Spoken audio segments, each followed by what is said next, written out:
over 90 years, Yetter Farm Equipment's innovative products have been improving farming operations. Visit yetterco.com to learn more.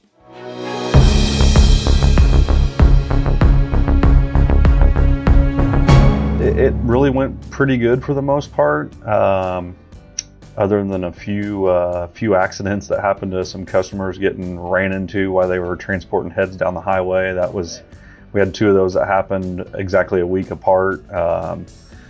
We did have a customer have one combine fire, but it was pretty dry fall, so that was kind of a concern the whole fall anyways.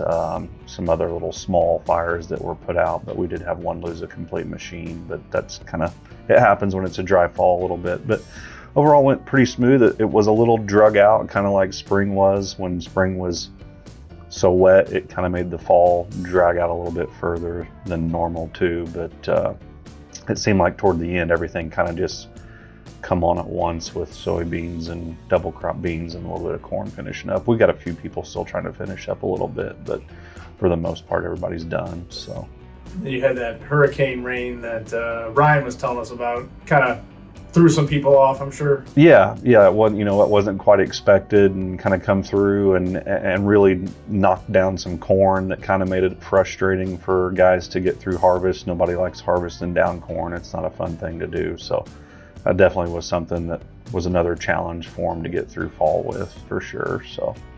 And as a manager, from your perspective, how would you kind of assess how your team did here during one of the busiest parts of the year?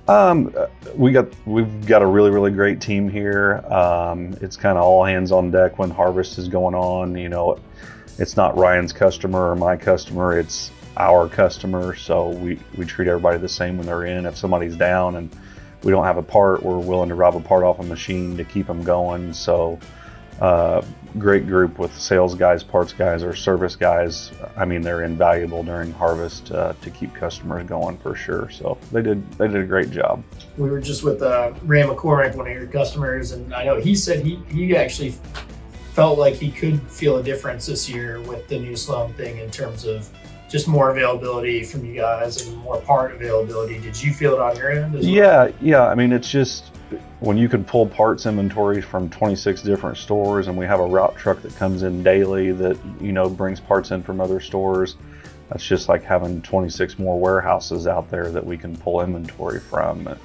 And the new ownership is great. If it's on the lot, we treat that like another piece of parts inventory. We have a whole system. If we have a customer that we need to rob a part off of, they'll email the stock number, serial number of the machine, the part number that was taken off of it. We keep track of it. That way it gets all put back on there. But that's just another avenue we're willing to go for to keep guys going, for sure. So, and we even had instances where customers took off and went to the other locations to grab a part to get it here quicker than on the route truck. So that, that's more stores than we had before that they could go grab inventory from too. So yeah, it made a huge difference being able to pull from those stores.